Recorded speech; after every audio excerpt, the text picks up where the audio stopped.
তোমরা সবাই কেমন আছো? আশা করি ভালো আছো। তো আমি হাজির হয়েছি ঋতিকা একটা নতুন রেসিপি নিয়ে। এগুলি দেখে কি মনে হচ্ছে পনির?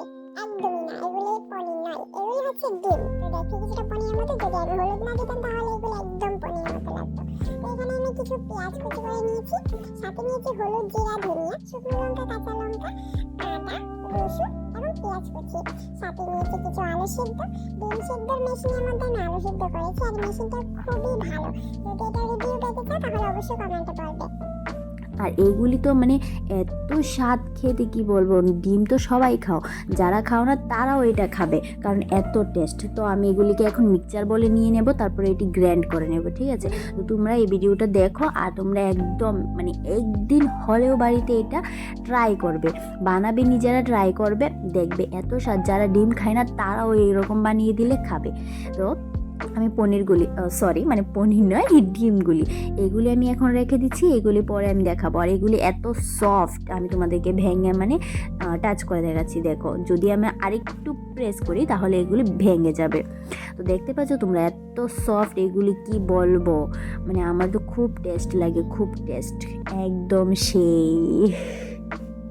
এগুলি আমার হাতে দেখে বুঝতেই পেরেছে হয়তো এগুলি কত সফট আর খেতে কতটা টেস্ট হবে। তো এই বাটিটাতে আমি এগুলি নিয়েছিলাম, এই বাটিটাতে তেল মাখিয়ে তারপর এগুলি ডিমগুলি দিয়ে আমি এটাকে মানে নেড়ে ঝাঁকানাকা করে তারপর এটাতে মানে সেদ্ধ যে করে, ডিম সেদ্ধ করে, এটার মধ্যেই আমি দিয়েছি ওইটাকে, যাতে তাড়াতাড়ি হয়, তার জন্য আমি এইটাতে দিয়েছি। আপনারা চাইলে কোনো গরম পানিতে বয়েল করতে পারেন, গরম পানির উপর বাটিটা রেখে তারপরে এটা ঢেকে দিতে পারেন, কিন্তু এই মেশিনটাতে আমার এত ভালো লাগে, মানে এত তাড়াতাড়ি হয়েছে, তার জন্য আমি এটাতে দিয়ে দিয়েছি। তো অবশ্যই বাটিটা দেওয়ার আগে ওইটাতে তেল মাখিয়ে নেবেন, নয়তো বা ওইটা ছুটবে না, আঠালো গিয়ে লেগে থাকবে, আর আপনার বাটি পরিষ্কার করতেও খুব কষ্ট হবে। তো এগুলো রেডি করা হয়ে গেছে, চলো আমরা এখন দেখাবো এগুলি কিভাবে আমি তৈরি করেছি, মানে ডিমের তরকারি, মানে ডিম পনিরের তরকারি এটাই বলতে পারো, কারণ সেম তো দেখতে এরকমই, ঠিক না? তো চলো আমরা দেখাচ্ছি এটা আমি কিভাবে রেডি করছি।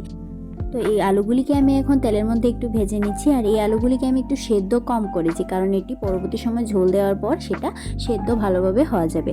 আর এগুলিকে আমি লাল করে ভাজবো, কারণ যদি লাল করে আলু ভাজা হয় এরকম একটু বেশি তেল দিয়ে, তাহলে এগুলি খেতে খুব টেস্ট হয়, খুব টেস্ট। তো সময়ের অভাবে আমি এগুলিকে বেশি ভাজবো না, এখন নামিয়ে নিচ্ছি।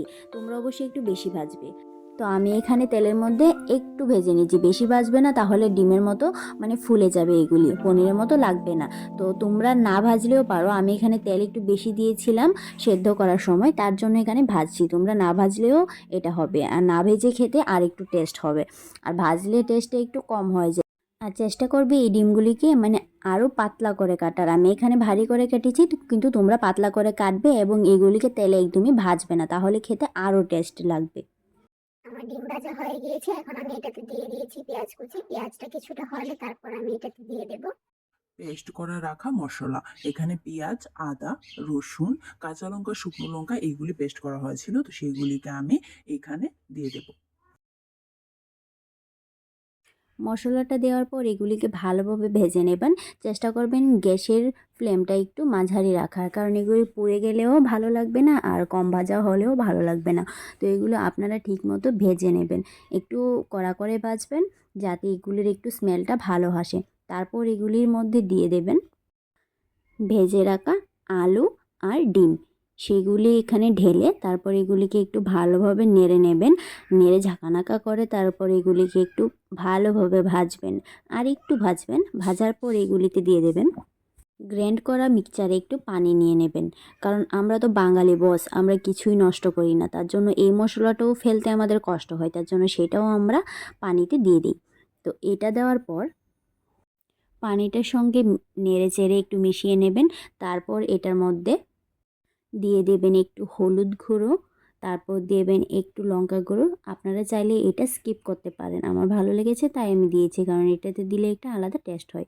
তারপর একটু দিয়ে দেবেন স্বাদ মতো নুন, নেওয়ার পর এটাকে একটু মিশিয়ে তারপর এটাকে ঢেকে দেবেন। কিছুক্ষণ পর এটা আবার ঢাকনা সরাবেন, সরিয়ে কিছুটা এমনিতে জাল করে নেবেন। কিছুক্ষণ জাল হওয়ার পর আপনারা গ্যাস অফ করে রেখে দেবেন, এবং এটা ঠান্ডা হয়ে যাওয়ার পর ঝোলটা একটু টেনে যাবে, তারপর এটা খেতেও খুব টেস্ট, খুবই টেস্ট। তো হ্যালো গাইজ, আমি হলাম ঋতিকা, আর তোমরা কেমন আছো অবশ্যই বলবে, আর এই রান্নাটা কেমন লেগেছে একটু কমেন্টে প্লিজ বলে যাবে, কারণ এটা আমার ফার্স্ট রেসিপি ভিডিও। আর যদি ভালো লেগে থাকে তাহলে অবশ্যই কমেন্টে বলে যাবে। আর এটা খুবই টেস্ট, আপনারা একদিন হলো বাড়িতে ট্রাই অবশ্যই করবে। তো থ্যাংক ইউ, বাই বাই।